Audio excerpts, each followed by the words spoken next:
Welcome back, everybody, to Uncensored CMO. Now, this edition is coming to you all the way from Rio and Web Summit, where I'm joined by one of the most influential and successful CMOs on the planet, Fernando Machado. He, of course, of legendary Burger King fame, he went on to work at Activision and now is in a startup scale-up at NotCo. Fernando is a creative genius. He's been awarded many, many times. In fact, he's been awarded so many times I almost lost count. So it was a great chance to catch up with Fernando and find out what makes a great creative marketer. Was that Mouldy Whopper campaign actually worth it? And why do they sponsor Stevenage after all? And what is he doing now working for a plant-based company? And what's the future of AI? This is a great conversation with a truly successful CMO who has been there and achieved so much. I think you're going to enjoy this one.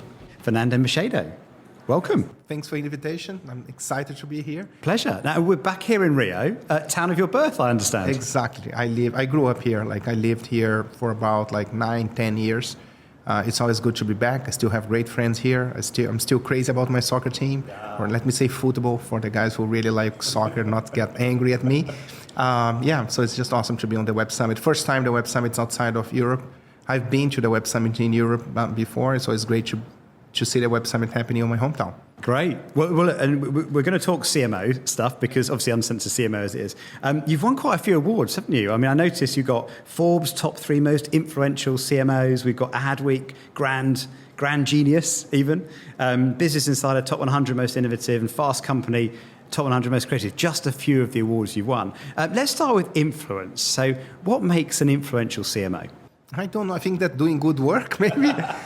Look, I mean, I'm super proud of the recognition that we've got, because it's never like a one-person show. You know, I think I was fortunate enough to work with incredibly talented people on my team, with CEOs that believed on the work that we're doing in marketing and allowed us to do the stuff, like with the agencies, the creative agencies that we partner with, the design agencies that we partnered with. Every time we get recognition, I think it's a bit of the consequence of the work. Without the work, there is nothing, and without results, the work will probably not last much. Yeah. So I think one may become an influencing person on his or her area or subject matter by doing good work that drives results and gets people attention. It's never the objective, to get recognition or to influence. I'm much more focused on doing the work and mentor my team and create a culture that values and believes in creativity. And I think that from there, the work comes. And then if recognition comes, that's great. What would you say is the toughest thing about being a global CMO and doing the kind of role you do? I think the hardest thing is to be able to influence people and influence the organization to do what you think is right. To understand how things work, to understand how the market works, to understand consumers, but especially to be able to create a plan and make that happen. It's a good question because I thought a lot about, over my career, I thought a lot about what does it take to do great work, and in the beginning I thought it was criteria. You need to have good criteria to decide things.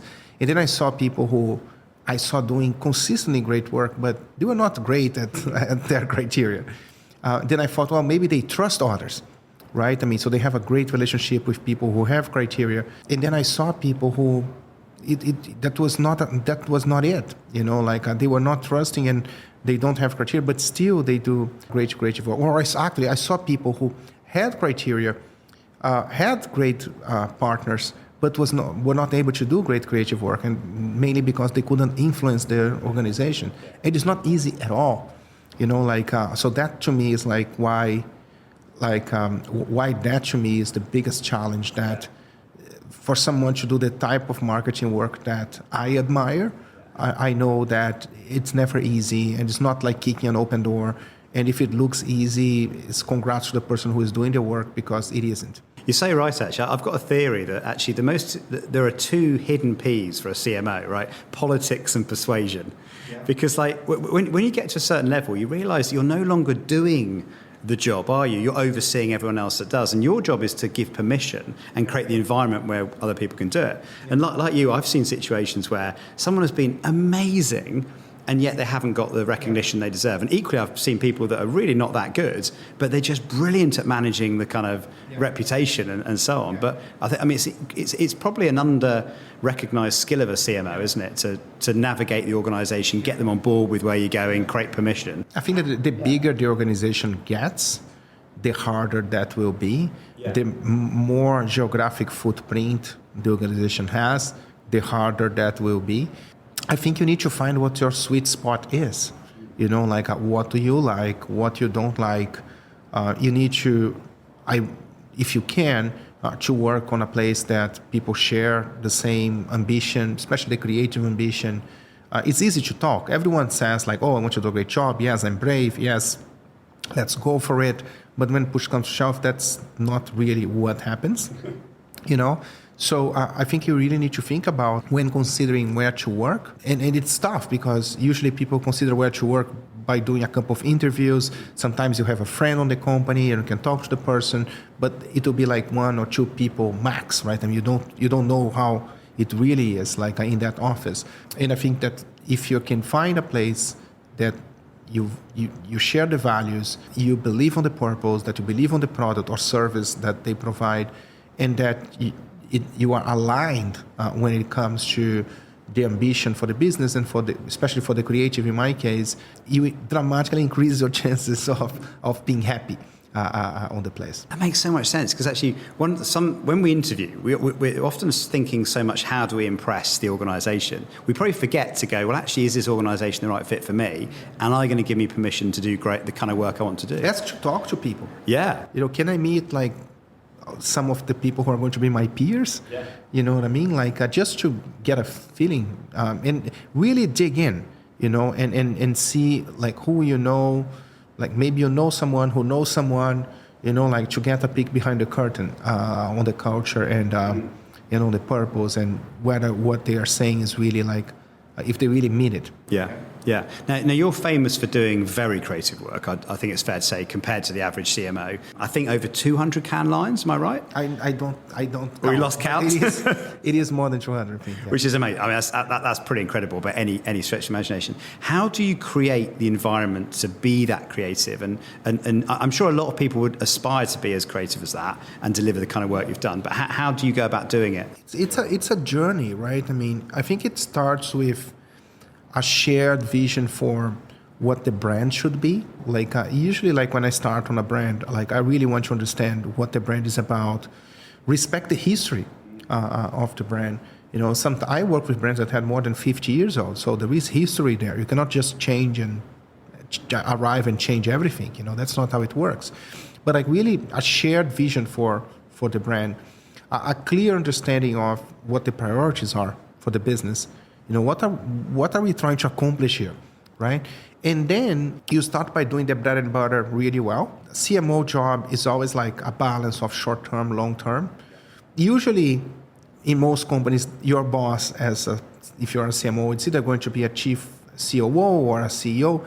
He or she is probably much more focused on the short-term, like usually, right? I mean, I'm sure there are exceptions to what I'm saying, but normally is much more short-term oriented. And I don't think that a CMO will survive if he or she is not delivering the short-term result for too long. So understand the brand, very clear strategic objectives, then deliver the short-term, you know what I mean? Like make sure that the results are coming. You start building your credibility, and then, that's why I was saying it's a journey, and then you start to do things that are more daring, a little bit more out there, testing the temperature of the water, like always trying to link the results to the strategic objectives that we agreed. And then you start to make the case for creativity and build your credibility at the same time.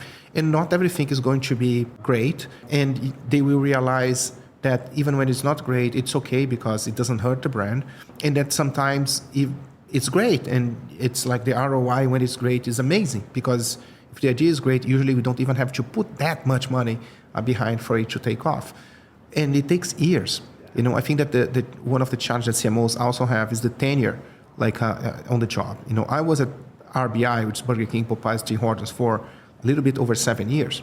So I had time. It gave me time to learn and to do things right, to do a couple things wrong, and and to develop a relationship with everyone there, and to build the case and build my own credibility in terms of the work that we are doing. Now, presumably, when you're being as creative as you are, it doesn't always go right. So what happens when it goes wrong? Well, most of the time, like when it goes wrong, you simply don't get the amount of traction that you would expect. But not getting the amount of a massive amount of traction on something tends to be a very common outcome of most marketing campaigns, especially the ones that are not trying to be a bit more to have more voltage. That's how I say it, Yeah. So most of the time it's like, oh, it didn't work. Like people are not talking about it. Unfortunately, in most cases, it does work. There is a quote from Bill Bernbach that I really like. Bill Bernbach is the B of DDB, right? And he used to say something along the lines of, if your advertising goes unnoticed, everything else is academic. And I see a lot of people wordsmithing the copy or this or that, but was the idea good to start with? And will people care about the stuff? I think that I put a lot of emphasis on making sure that people will notice and they will care. And if you work with great creative partners that understand the brand, that understand what are your strategic objectives are, if you briefed right, chances are that you will become like a machine of doing great ideas. Unfortunately, there are many brands out there that play too safe. And I can only imagine how frustrating it must be to have for the creative guys, if they are a great creative team and they present ideas that they think are awesome, and the brand is not doing any of that. You know what I mean? So usually, with our creative partners, they know that we will do it. You know what I mean? So I get an overflow of ideas because it's for them as creatives. It's a better return on thinking, return on creative for them is higher with us, than if they are throwing one idea after another for a client that doesn't buy any of that. That's really, I'd not thought about that before actually, but you're right. If you do the bold creative work, the agency are more likely to step up and go, well, you thought that was good, this one's even better. Whereas if you're always dumbing it down going, we've got to tick every box, we've just got to play it safe, then the agency are going to come back and play it safe, aren't they? I think you would probably not even get the best creative people to work for your brand. Yeah. Because, they more than anyone else, they want to do great creative work that gives visibility, that gets talked about, and that drives results. Their career depends on that, on those ideas that are able to sell. So imagine if you have a client that doesn't buy any of those ideas, and you have another one that actually will make shit happen. You know what I mean? If I were on the agency side, I would focus more on that, regardless of the agency fee or anything. And I think that we, in a fun, engaging, and nice way, we tend to always get into that system, where I really believe the more great creative work you do, the more great creative work you will do. Because you end up seeing more ideas from your partners. Now you spent 7 years in one of the most fiercely fought, competitions, either in terms of burgers, intensely competitive, isn't it, around the world? What would you point to as being the best work you did in that 7 years? Look, I think that all markets are super competitive these days. You know what I mean? Fast food is a super competitive market, but consumer goods, you can pick any category, from pet food to yogurt. It's stuff out there. I think that in our case, we had, against the main competitor, which was McDonald's, we had 25% of their budget. So I really had to have ideas that would make my dollars go longer, because if it were just a fight with generic things, and if we all do generic work, they will put 4x the money, they will win. And they're top of mind anyway. So if I do generic stuff, people are going to think of going to fast food, where they're going to go to the competitor. So we really need to push. There was so much great work that we did, from Proud Whopper, Mac Whopper, Burning Stores, Google Home of the Whopper, Mouldy Whopper, Whopper Detour, Like, I think that every single one, not Proud Whopper, like every single one that I mentioned there was a Grand Prix winner. Proud Whopper won 13 Lions, but didn't win a Grand Prix. So they got a ton of recognition, and they did deliver results. And they were done on a small budget. Like most of them, they were not expensive ideas. They were not ideas with a massive like media plan behind, because the idea in itself made the conversation happen. I don't know like which one would be my favorite. I mean, I have a lot of heart for Mouldy. Mouldy won a black pencil on the D&D, like which was something that I always aspired to. I was dreamed of, like, and I came to terms that it would never happen because like I feel that maybe we should have one with Real Beauty Sketches for Dove, or with Mac Whopper. Mac Whopper I think won 6 yellow pencils, like, and didn't get the black. So I kind of like gave up on the A&D, and with Mouldy, which was one of the last campaigns I did for BK, we got one. So I would say that one to me is like very special, but so is Mac Whopper, and so is Whopper the Tour. Whopper the Tour is a Titanium Grand Prix, like it's huge and drove results big time. It's the best ROI we did with any activation in digital. Yeah. Well, I don't know now because I left like 2-3 years ago, but when I was there, it was the best ROI we've got. And Mouldy drove sales, drove brand perception. I made all the data public, by the way, because there were so many people. Yes. I was going to say that because Mouldy is the one that a lot of the work would probably be universally praised, but Mouldy was quite divisive, wasn't it? Because it's like, why would you put a rotting burger in an ad, kind of thing, But that's the thing. Like people got it, Like there was already like in pop culture this idea that burgers from fast food don't go bad because they have so much preservatives. That was not something that we created. Like people kind of like, there was a video from BuzzFeed around that.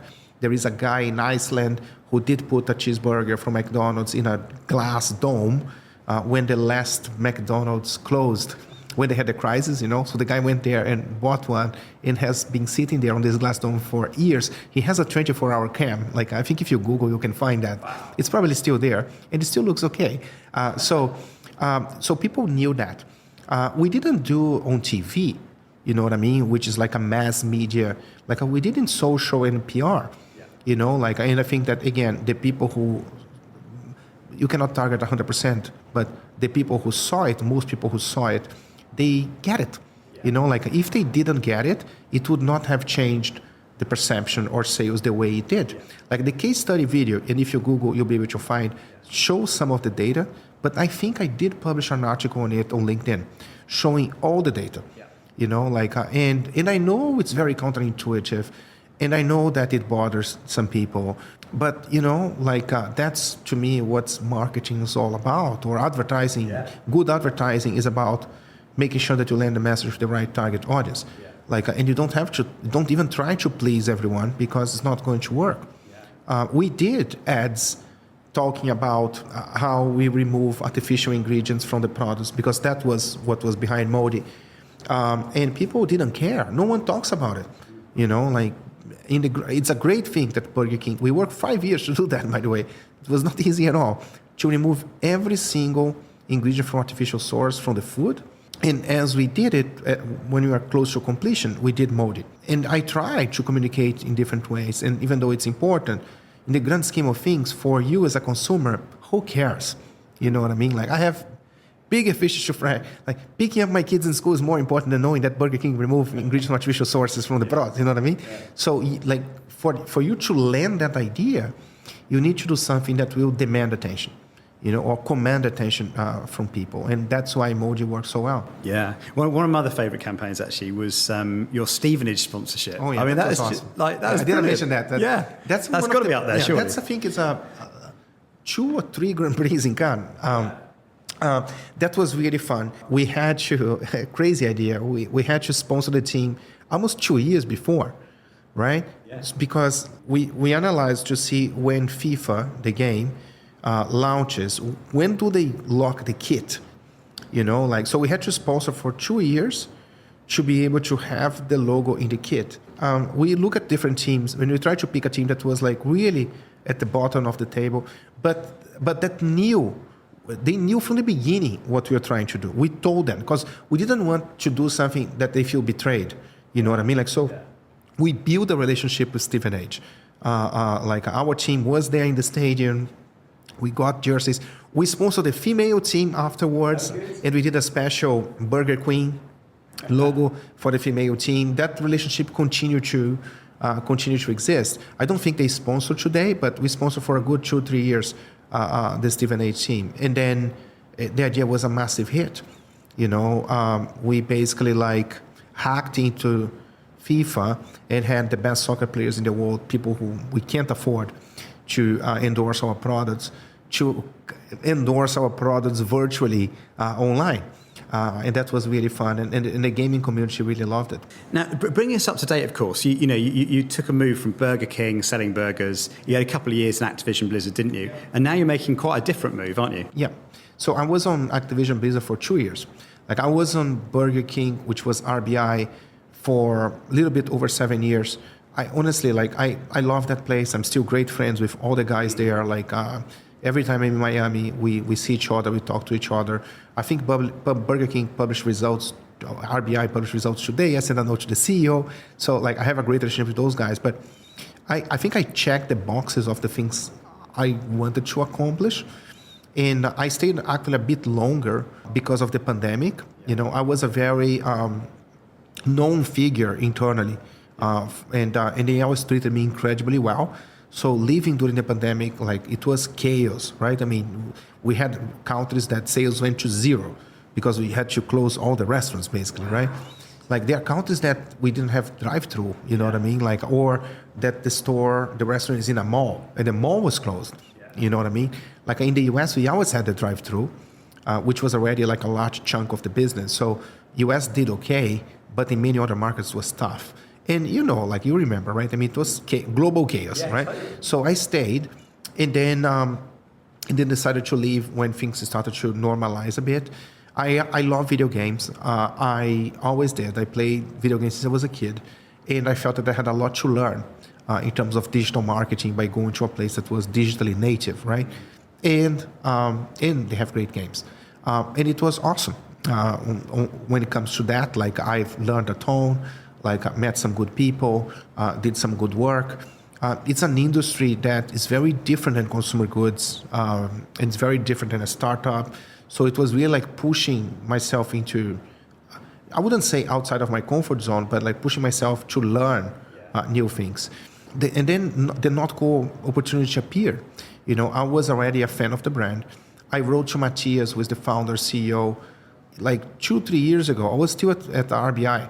Saying, hey, I love the work you guys do, blah, blah, blah. He replied to me saying, oh, we love the work you do. And we always kept in touch.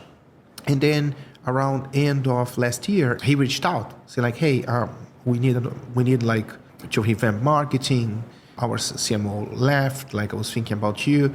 And a mutual friend also reached out to me to do an intro to Matthias. I already knew Matthias, but he was like, man, you guys are very like-minded and you will enjoy. So I visited New York, met the team, got a peek behind the curtain on the technology, and I felt it was a unique opportunity. I believe on the purpose. I was there, I was one of the key people leading the launch of Impossible Whopper at Burger King because I believe. And we did roll out in all Europe, the products all over Latin America. So I always believed in plant-based, and I am flexitarian. I eat beef. And I try to incorporate as much plant-based as I can. That's not new. You know what I mean? I'm not vegan, I'm flexitarian. I felt this is a unique opportunity, to join a startup that I believe with people who are like-minded, who share the creative ambition to the point that I made in the beginning. And pre-IPO, very decent valuation. The company is valued at $1.5 billion. 2 rounds to validate that valuation, and great joint venture with Kraft Heinz in the US, which give us scale, products that I was consuming way before, I even met Matthias. So I decided to jump, and take the leap of faith and go there. And I always try to work with a startup mindset, no matter the size of the company.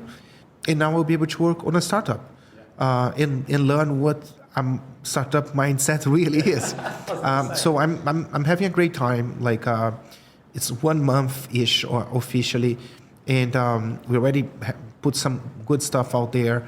And there is so much more coming. What do you think is the biggest challenge for you is going to be? Because obviously you've worked on some very big brands. Back at Unilever, obviously, then at Burger King for a long time. Although you weren't the dominant player, you still had some decent budget. So what are the challenges going to be for you now? I think it's scale the business, and gain distribution and list the product everywhere. I don't like. Of course, like NotCo has way less money to invest than Activision. And way less than Burger King. Those are brands that are consolidated, global footprint, massive scale. I think in the US, Burger King has like almost 8,000 restaurants. It's huge. But when I think about it, when I was there, the stuff that you asked me about, I think that all of it was done on a budget. It was not like Stephen H. was cheap. Mouldy was cheap. So you can do a lot with little. But I need the business to scale. It's not even for me to have more. It's like it's for me to have the full return, on the investment that we make. Because we will make people talk about NotCo, but I want them to buy too. You know what I mean? And if the product is present, then it's the step one to be able to buy, right? I mean, I don't want people to be talking about NotCo and not buying the products. I'm convinced on this actually because I once did a podcast once on creativity, and while I was preparing for it, I thought I'll write down the 5 most creative things I've ever done. 4 of them had no budget, and because actually, I think what happens when you have budget, you tend to spend according to your means, don't you? Whereas actually, when you don't have budget, you're forced to be really creative. So I wouldn't say just don't have budget and make it, but I think you can do a lot. When I brief, I don't constrain on a budget. I explain to people we are a startup and this and that, but we have on our pipeline some really ambitious ideas. One might be a little bit more expensive, but when I say a little bit more expensive, like $1 million, I did campaigns that were way more than that. So you can do it, and even if you have money, do something creative. Right? I mean, why not? It does work better. Yeah. Well, the other thing, of course, we're talking about technology at Web Summit, aren't we, and AI? Yeah. But because AI plays an interesting role as well in product development as well for you. Can you explain a bit about that? Yes. So we basically, our business model is rooted in AI, right? I mean, we have an AI, the name of the AI is Giuseppe. We basically analyze animal-derived products almost at a molecular level. We do chromatography studies, physical properties and all that good stuff. We feed that to the AI. The AI then proposes 4 or 5, I'm oversimplifying here, propose 5 formulations on how to accomplish, to get to a product that's exactly like that one, but only using plant-based ingredients. Then our R&D, food scientist, chef team goes and prepares the product, tries the product, sometimes does a consumer panel, and then goes back to AI and say, hey, number 3 is the best. So the AI proposes another 5 based on that information. And with that, over time, you converge very quickly, especially if you compare with normal CPG products. Remember, I work on CPG, I worked for Unilever before. Sometimes, depending on the complexity of the product, it can take 1-2 years, or maybe even more, to develop a product. And in our system, we can do stuff in weeks. Literally, there are some products that develop in 2 weeks. Which is unheard of, even when we don't have the experience on the product, because of the interaction that we do, we can converge in the right product very, very quickly, and the quality of the product is great. I mean, that's why we have a joint venture with Kraft Heinz, for instance. We are doing every single one of their key products. We are creating the plant-based version, and it's co-branded. The name of the product, NotCo. So you already have in the US Kraft singles, not cheese. We just launched Not Mayo. What else is coming? There is a lot coming. We're going to do every single one of the key products, their plant-based version. And do you get the benefit of their supply chain distribution network as well to get it out? Yes. We create the formulation. It's a JV, right? I mean, there is a person who leads that. There's a marketing team and all that good stuff. It's neither Kraft Heinz nor NotCo. It's a bit of both. I'm on the board there. Like I support the marketing team, and there is some really cool stuff coming there too. I think AI is such an interesting conversation, isn't it? I mean, a couple of experiments on System 1, actually. One is, do you remember the Nike-Tiffany collaboration? I don't know if you saw, that. Yeah. Well, we put that through the System 1 test. It's like a 5-star scale, right? So 5-star being guaranteed success, 1-star being terrible. That came out as a 2.5 star. And I thought, I wonder if AI can beat it. 4.9. So AI-generated Tiffany, trainers comfortably beat the Nike original. Now, of course, you can debate around, do Nike, it's a limited edition, it will sell out anyway. Who are they targeting? That kind of thing. Interestingly, there was a AI-generated pizza commercial. I don't know if you saw that. I saw that. Did you see that one? Yeah. It was all over LinkedIn. It was, wasn't it? That's it. So we put that through our system again, 5-star scale, 5 being great, 2.5 star. In fact, it was exactly the average score of every ad we've ever tested, and we've tested over 100,000. So it's almost by definition the most generic, the most average ad. So it's quite interesting, isn't it? AI in one case adding, to what we can do, and AI in another case reducing almost to the sort of average. But like in the end, it's all about the brief, right? In this case. So for instance, when you go to an AI and say, hey, show me a Nike Tiffany collaboration, that is the idea, right? So you gave the AI an idea, and the AI executed your idea. Yes. The AI never said, the brief was not, hey, AI, come up with a cool Nike collaboration, right? When you go and you say, hey, create a pizza commercial, I think that AI will tap into what pizza commercials are. Yes. So it doesn't surprise me that we'll give you an average, because that's how open AI works, right? That's a really interesting way of defining it. Because when I first learning computing or whatever at school, they had this kind of garbage in, garbage out rule, didn't they? Back in the day. Yes. In a way, it feels like that with AI, doesn't it? Like if you think about Mid-Journey, it's all about the prompt, right? You need to give it something. Yeah. Maybe in the future it will change, but today we move from curation to creation. And we use AI in campaigns and creating assets, design, but we use it as a stimulus. We use it to inspire the team. We use to open new avenues of thinking. It's a tool. Yeah. It's not doing 100% of the work. That's a really good way of putting it, actually. It's not replacing, but it's enhancing or enabling you to scale. I see today, it may change in the future, but today I see it as a tool. Yeah. So which bits of marketing do you think will be most transformed by AI? Again, it goes from curation to creation, and God knows what's coming next. But all programmatic, right? I mean, and A/B testing and targeting. And I've learned a lot about how to do that in a modern way when I was at Activision, right? I mean, I think that on my early days in Unilever, if we did 2 assets to test, it would be too much. You know what I mean?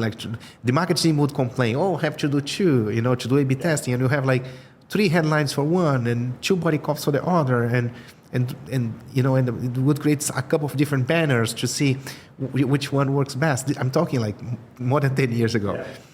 And on Activision, we had some campaigns that had 5,000 assets, and who are you targeting? It doesn't matter. AI will find the best asset and the best targeting to convert, and lots of people struggle to understand that concept. They would be like, but I need the call to action to be that. No, we have that as one of the 5,000. Yeah. And it's funny because every time we would put assets out, I would always try to think which one is going to perform the best. I never got it right. You know what I mean? So I trust more the model to find. So that to me is transformational in terms of how you do programmatic and how you plan your media plan, how you do digital marketing. I think that evolving from there, I think that in our case might be a bit different than others because our whole business model is rooted in AI, right? I mean, we create products using AI. So everything that I do with AI helps me land that point. I think that if I were another brand that's not necessarily rooted in AI, maybe I would be doing some AI stuff because it's kind of hot. but it doesn't necessarily help you land your point. When NotCo does, it's helping land our point. You know what I mean? So we did like a campaign where we call attention to people to the fact that animals live a much shorter lifespan in the food industry than they would live if they were in nature. But like it's from weeks to years, right? I mean, it's a massive difference. And that's why you don't remember seeing an old cow or an old chicken or an old pig. The image that is engraved on your brain is probably like early days. So we use Midjourney, we used AI to imagine these animals, and we launched a campaign around that and saying that, explaining what I just did and saying like, and just like we use AI to create our products without animals, like it's all plant-based. So in our case, it's not just using uses of AI because it's hot or because it's trending, it's helping land the point of the company. I think AI can help you create more assets to A/B test, you know what I mean? Like I was describing the number of assets. I think AI can help you like in so many different things, but today, I think it's a tool.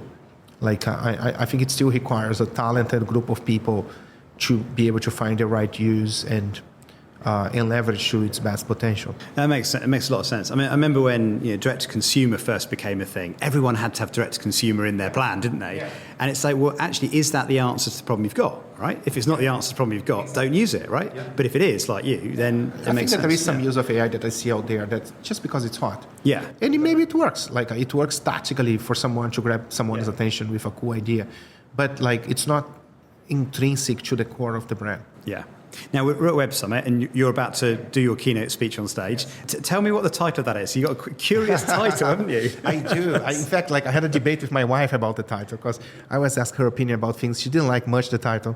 So I'm here to make a killer job on the presentation so I can rub on her saying like, hey, you see, it did work. I'm joking. Like, so the title of the presentation is Think of a Color That Doesn't Exist. It is rooted on this fact, which I know it sounds like not real, but I promise you it is real, that when I was a kid, I used to think about like, how can I think of a color that doesn't exist? Never managed to do so for obvious reasons, right? And I will talk about AI.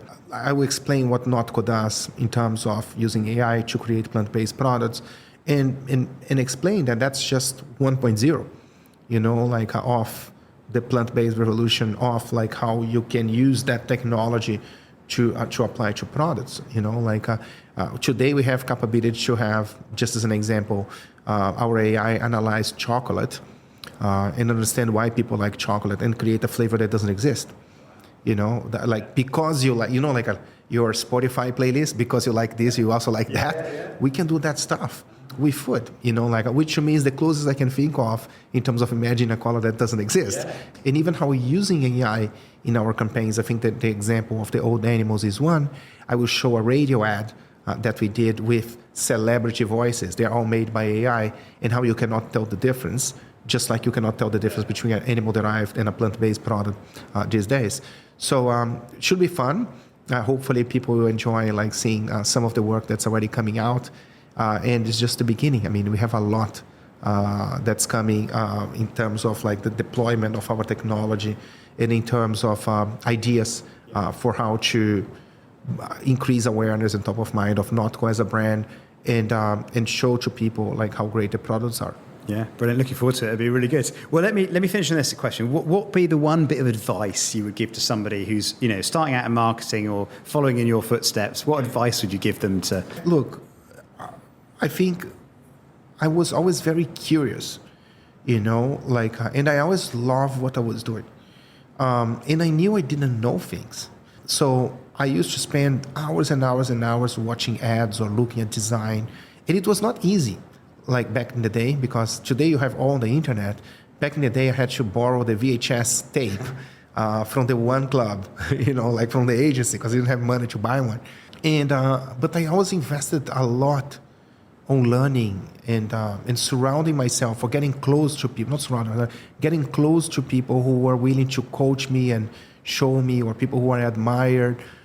Many times I was lucky enough to have bosses that were like that, but other times I was just reaching out, and you would be surprised how open people would be, So I was always pushing to learn. I was always very curious.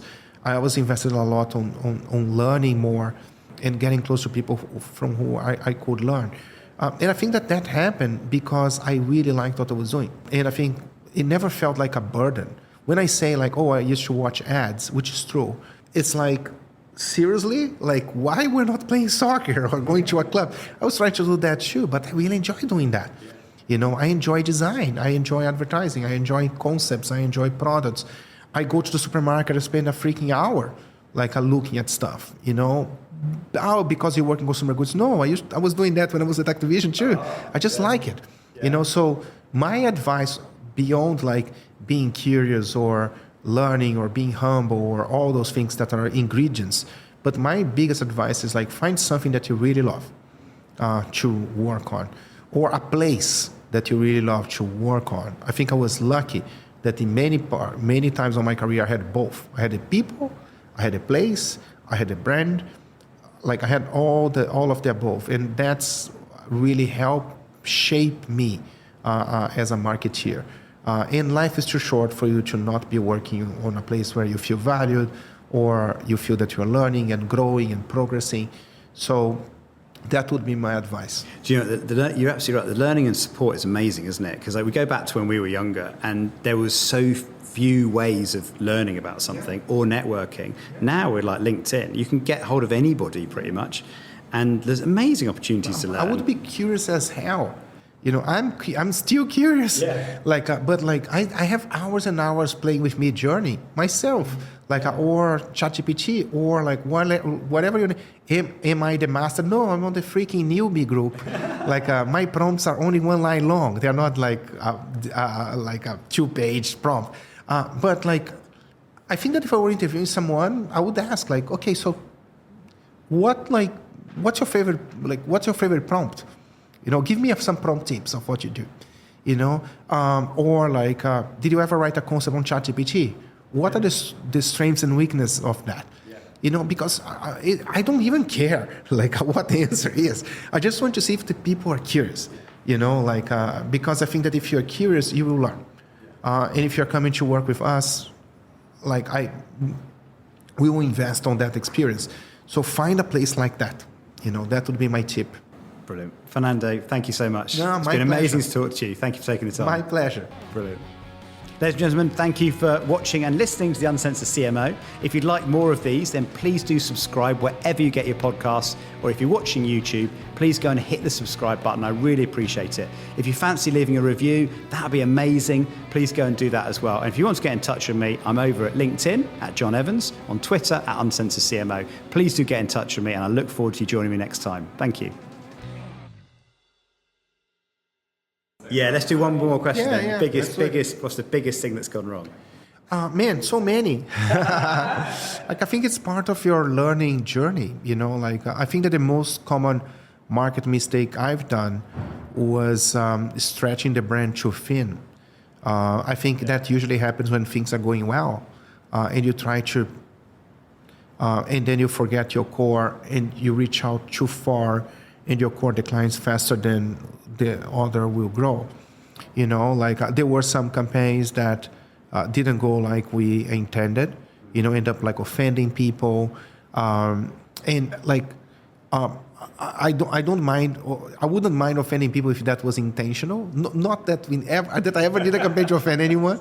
But when it's unintentional and you take a step back and you feel like, yeah, we screw up on that one. I think that also happened, you know, like, and what I try to do when that happens is to protect the team, you know, like, I think that if you don't do that, then people become automatically less brave, you know, and if they feel that you have their backs, then they will not shy away to keep it coming, you know. I think that's the key. That is so important, isn't it? You know, I think, look, I mean, it's like nothing is as bad as it seems, and nothing is as good as it seems, you know, like, so to me is like when something works, great, let's do even better next time. If something didn't work, okay, what are the learnings? We'll do better next time.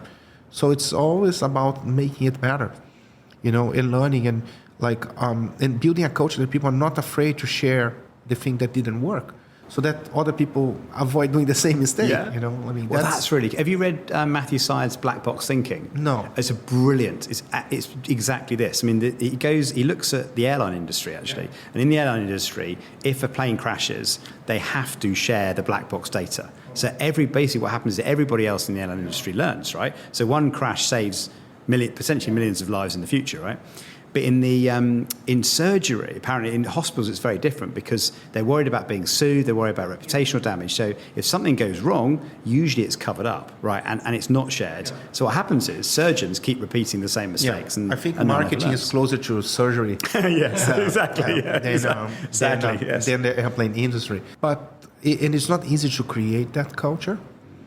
You know, like I think even for a CMO, you know, like I think your instinct is to get it right, and your desire to get it right, and maybe you're going to play a bit safer in the beginning until you build your credibility and you can push further, right? I think that I'm lucky enough that I've been working on this for many, many years. The people who hire me kind of like know what animal they're getting. That's true. Yes.